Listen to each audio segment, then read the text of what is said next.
So our next speaker, I wasn't quite sure how to introduce him. Leading on to what I mentioned before, how do we say the name? Francois. He's our headline speaker tonight. And like I mentioned before, almost the creator of this event, or is the creator of the event, and gave me the courage to come and put it on. I almost feel like I've got my mentor in the room. When he came in, this is our first time meeting. He flew in from Bogota to come in, headline this event. It's such an honor to have him here tonight. We've given him a 20-minute slot. I've never heard him speak before, but I looked at his website and it was like a mirror image of my own. So I'm really hoping, I'm really trusting. I think, Francois, you're going to teach me something here tonight, how I can be better, because you've already done that in such an epic way. So please come to the stage. Let's give it up for Francois and the story you have to share. Thank you. Thanks, man. You don't need this one, right? No, I don't. I just hope that it works. Yeah, it works. Can we give you this one for the other camera? Yeah, you can. Awesome. Is it work? There we go. Amen. The Perfect. on tech. Yeah, I had to. Hey guys, I'm super happy to be here tonight. As Daniel said, I just flew yesterday from Bogota and I'm leaving tomorrow back to Bogota. I just really wanted to be here in front of you guys and honor Daniel for keeping going with this event that I started 2 years ago in Neuville. You're doing an amazing job and I'm really happy to be here. As I was flying, I saw a tweet and that made me think. The tweet said, "Leave the village, slay the demon, save the princess, consult the sage on the mountain.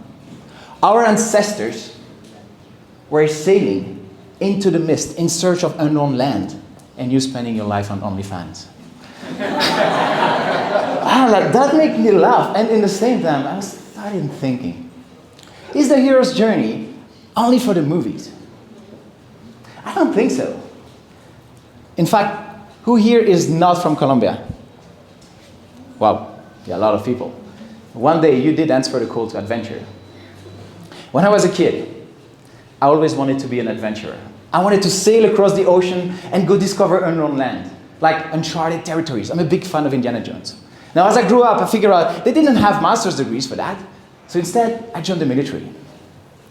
In 2015, after 7 years of hard work, I finally became a platoon leader in the Commando Paratroopers.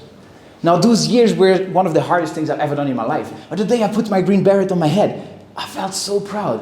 I was so happy. I was like, what an achievement I did. I love my job. I love every single thing of it. Like helicopter training, paratrooping, close combat, boat, like you name it. It was amazing. But still, deep inside, I had this little voice saying, there's more out there. Secretly, I just wanted to buy a one-way flight and go discover the world. But I thought, this is not really realistic, right? I worked so hard to get there. And I started sharing that with my friends and saying like, hey, what do you think? Like, dude, you're crazy. You work so hard, you have a great career, you make good money, everything is in front of you. I mean, don't fuck things up. So like, yeah, maybe you're right. Maybe I shouldn't.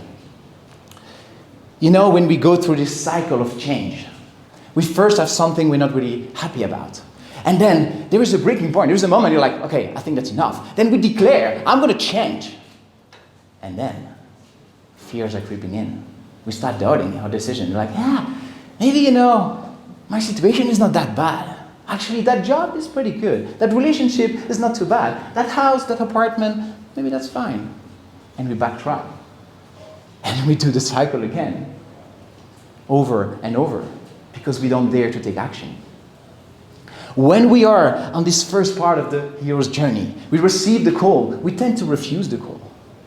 Because we don't know if we're going to be up for the challenge. We are afraid to lose whatever we have, what we know, to go into the unknown. And this is very scary. And then, the mentor appears. Or not, it depends. The mentor, it can be a book, it can be a person, it can be a movie, it can be a podcast, it can be a tweet. For me, it was a girl. A girl that I met in Indonesia on a very, very small island. And I was sharing, I was just fresh getting my platoon in the Commando Paratrooper, and I shared like, yeah, I love everything, but I want to travel. And she said, when are you leaving? I was like, what? That's the first time I heard that. And suddenly in my mind, I was like, is that possible? Maybe I'm not that crazy. Or maybe she's as crazy as I was. That's also possible. Well, needless to say that we clicked. We clicked so well, and we've been happily married for 7 years. To today. Now, with that, she helped me make a decision, make a commitment, to go from the known into the unknown. And I heard a few stories here tonight. I mean, you shared it, how you went to Bali. You also shared it, how you went to Germany learning German, etc. I mean, everybody has been there one time in our lives. And when we commit, my wife and I was in 2016, I went to the office of my commander, and I told him, here's my resignation. I'm out. It was a very tough call to leave the military. But I did. I sold my computer. I sold my car. I put everything I had left in the backpack, and I left to travel the world. And I'm still traveling after 8 years. It was an amazing decision. But it was not an easy one. And as I was traveling, it started the initiation phase. And in that phase, I had to rediscover who I was without the uniform. And I went through a lot of challenges. You know how we always think that our life is going to be better when this happens, or it's going to be better when this or that. Like it always feels like the grass is greener on the other side. And social media is really good at showing us that, because we keep seeing fancy people wearing fancy clothes in fancy places doing fancy stuff, and we're like, huh, my life sucks. And we start comparing how they look like from the outside with how we feel in the inside. But this is a very biased assumption. We all have put a smile on for a selfie, right? But still, society entertained this idea that we can have a problem-free life. This is an illusion. There are 3 things that we cannot avoid in life: pain, uncertainty, and constant effort. More money is not a cure. Better health is not a cure. Better relationships is not a cure. Nothing will ever help you avoid pain, uncertainty, and constant effort. Of course, if you have financial freedom, you feel great in your body, and you have good friends around, it's easier to navigate life. I agree. But still, pain is necessary because it's a message that's telling us that something is not right. Without that, we would die without warning. Wishing for a pain-free life is nonsense. Uncertainty, well, this is just the nature of life. We cannot predict the future. As much as we want to control it, we cannot. And constant effort, well, this is the second law of thermodynamics, the law of entropy, that the disorder of any system over time tends to get worse without input of external energy. In our life, this external energy is constant effort. So those 3 things can never go away. The only thing we can do, if we know that we're going to have problems anyway, is to increase the quality of our problems, to solve better problems in our life. And you guys, who are not in your home country anymore, that's what you kind of did. Instead of dealing with the problems per default that you received where you were born, now you choose new problems. You choose to deal with immigration, with language, with different food, different culture. It feels so much more empowering when it's a choice. And as we go through challenges, we learn, we grow, and that prepares us to face the ordeal. The ordeal is this ultimate challenge. It was in 2018 in Indonesia. I was there for a paragliding competition. It was the second day of the competition. I was in the island of Sulawesi, beautiful island, tropical paradise, and I did great at the first 2 days of the competition. So I was super pumped. I get out of my hotel with a friend, and we're happy, we're talking, and suddenly the ground started shaking. The ground started shaking so bad that I could not stay on my feet. I fell on the ground. I was there like, what the hell is happening? I hear this loud noise behind me, and suddenly I see the hotel collapsing. I'm terrified. I'm like, what the hell is happening? An earthquake of 7.5 magnitude just hit the city of Palu. It was right on the coast. I'm on the ground with a friend. We're trying to understand the situation. My mind could not comprehend what I was seeing. The ground was literally making waves. It was insane. And I started thinking, I was just in the hotel waving goodbye to the receptionist a few seconds ago. And I look back, it was just a cloud of dust, a pile of debris. I'm like, no, this this is not possible. I run towards the hotel with my friend, and we're like, we need to do something. We're going to help someone. And suddenly we see, on the 5th floor, there is a little girl. She's trapped in between metallic bars. My friend did a step forward to start climbing on the debris. I caught him by the shoulder. There is a massive block of concrete that is falling from the roof of the hotel. The ground was still shaking. The hotel was still collapsing. We were there in front thinking, that would be stupid to die trying to help someone else.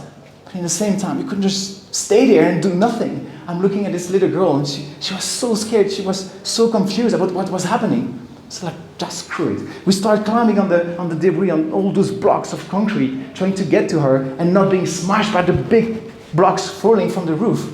We get to her, and we try to open those metallic bars. I take her in my arms, and I see next to us, there were 2 feet, a lot of blood. A woman was trapped underneath blocks of concrete. That was the mother. I told my friend, I'm going to bring this little girl safe, and then I come back to help you free up the mother. I'm climbing down the debris of the hotel, and I'm thinking, I need to put her safe, somewhere where nothing is going to fall on her head. And we're like, well, we're on the beach, so I'm going to go as far as I can to the sand. There's no building there. As I'm running towards the sea, I look in the horizon, and I see this black line. Now, I've never seen that before, but I knew what it was. A tsunami was coming.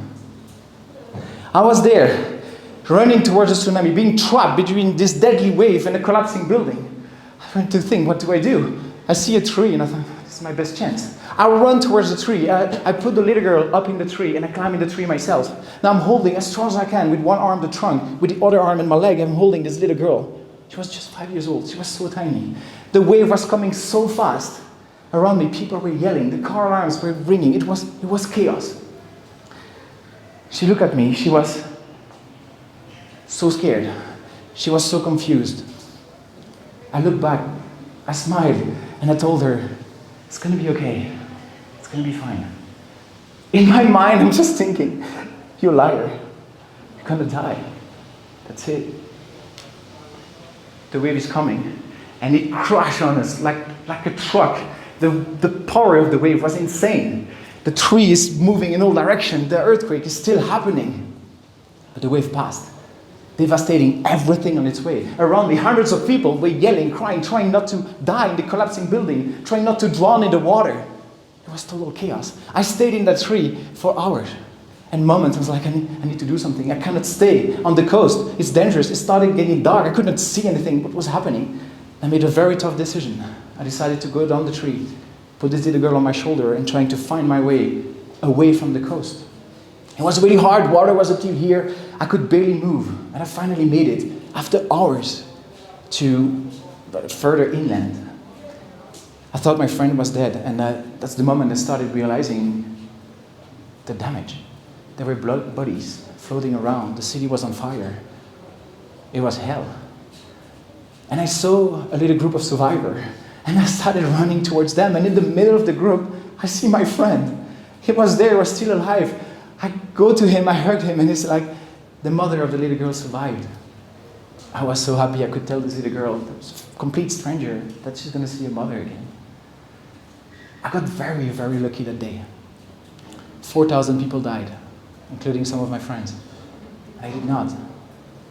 The following weeks, oh, that's the little girl, by the way. Her name is Zara. She was 5 years old when I found her in the hotel. She's now 11. After this traumatic event, I went to a very dark place. I was trying to make sense of all of it. Days after days, they were discovering the bodies of some of my friends in the collapsing hotel. I didn't have to battle a dragon. I had to fight the demons in my head. And to be honest, I would have preferred to fight a dragon, I think.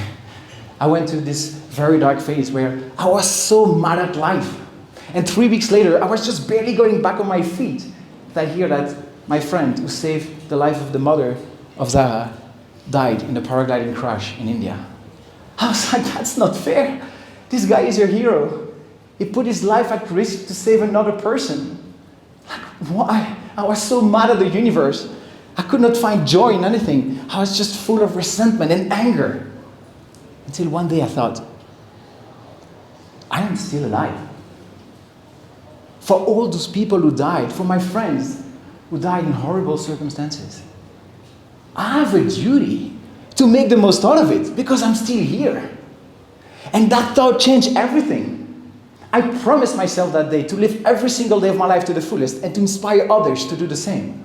And that day, from being a victim, I became a survivor. Same event, the pain never changed, but the suffering starting to fade away. Suddenly, I was on a mission. I want you to think if right now in your life you're choosing to embrace the status of a victim instead of making that decision and becoming a survivor. You might not be responsible of what's happening to you, but the way you react to it is in your control. This shift of mindset was very powerful. And I realized I want to make the most out of my life. You have two ways to go through life. You can either minimize the struggle or maximize your life experience. Now, the majority of people, they try to minimize the struggle. They try to get by in life with as least friction as possible, as least pain. I don't want to play that game. Life is too short. I want to maximize my life experience. So I started to think, how do I do that? What does it mean to live your best life, to live up to your full potential? What does that even mean? And I wanted to be more. I wanted to figure out, what do I actually want in life? Do you know what is the number one thing that everybody in the world wants? Do you know what that is? Give me some ideas. What is the thing that everybody wants? Happiness. Happiness? Connection? Power? Fulfillment? Freedom? Gonna make it easy for you guys. Just one word. We all want more. More passion, more time, more happiness, more meaning, more purpose, more money, more freedom, more time, more sex. We all want more. But to have more, we have to be more. More intentional, more passionate, more committed. We have to show up as our best. I went really deep into personal growth, trying to integrate all those learnings. And that brings us to the road back. When we start integrating what we learn in the unknown and bring that back into the known. That's the last phase of the hero's journey. Is when the journey has a positive impact on the person, on the community, and on the world. That's the moment that we can share the wisdom. And that's what I'm here to do with you tonight. Here's what I learned. There are two truths. We're all gonna die. Sorry. Nobody knows when. Now it sounds a little bit creepy to think about that, but that's reality. But somehow we tend to live in denial of our own mortality. We keep postponing our best life for later. I'm sure you've been there saying, oh, I'll do that later, next month, next year, right? Jennifer talked a bit about that, postponing our things for another time. Based on what? We don't know what's going to happen in the future. And if you think that a tsunami is not going to happen to you, well, so did I. Now, if you had 1 year to live, who would you be? What would you do? With who would you spend your time with? What if you had 1 week? What if you had just 1 day? I made my mission to share that message with everyone because we all need to have this reminder. This double natural disaster for me was a powerful reminder. But you don't need to wait for a traumatic event to start realizing that. You can make this decision to live with more intention, intentional thinking. I published a book. I'm going on stage. I host communities. I'm doing workshops, create courses. This is my way of sharing the wisdom that I learned through this difficult journey. Now I know that some of you guys here tonight are in this exact position. You've been through the journey. You've got the learning, the insights, the integration. I'm asking you to share that with one another. Because right now, you might know people who are exactly here. They're just about to make a commitment, but they need the mentor. They need the guide. They need this one sentence, this message that you're going to send them. This is in your control. And I invite you to do that. To not shy away from the final stage of your hero's journey. We go through this cycle more than one time. Sometimes it's on the span of a year. Sometimes it is a decade. And we go through that again and again because this is how we grow. All of you have been through that story. The thing is, as we grow old, we tend to be more comfortable. We feel cozy with what we know, with what is familiar. We have more things to lose at 45 than we have at 25. And so we stop taking risks. But by doing that, the only thing we do is taking the risk of dying with regrets. And I don't wish that for you. Every day, you're writing the script. Every day, you're choosing who you are. So how do you want the movie of your life to look like? And I know it's scary. I know it's scary. When the doubts and the fears are coming up, I want you to remember those words. A poem from Guillaume Apollinaire. He said, "Come to the edge," he said. "We can't, we are afraid," they responded. "Come to the edge," he said. "We can't, we will fall." "Come to the edge," he said. And so they came, and he pushed them, and they flew. The next time that you're going to get the call, will you take the leap? Thank you, everyone.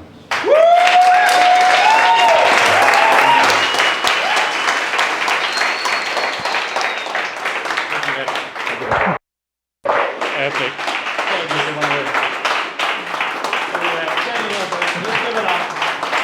Thanks, everyone. I appreciate you. Quick thing about me, I am the founder of Men Uncharted, which is a community for men. I organize expeditions in the Brotherhood, the expeditions to mix extreme sport and adventure with coaching around masculinity in about how to become a better man. And I think it's really needed nowadays. I also published a book, as I said, and I would be really happy if we could connect with you. Not really on Instagram, I'd rather connect in person after the event.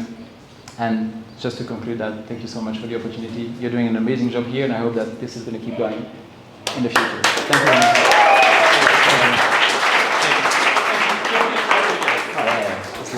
Can we change the background? Yeah. This is my claim to fame. I want to have a photo with this guy on stage. Is that cool? I'm just going to take a moment for that. Yeah, absolutely.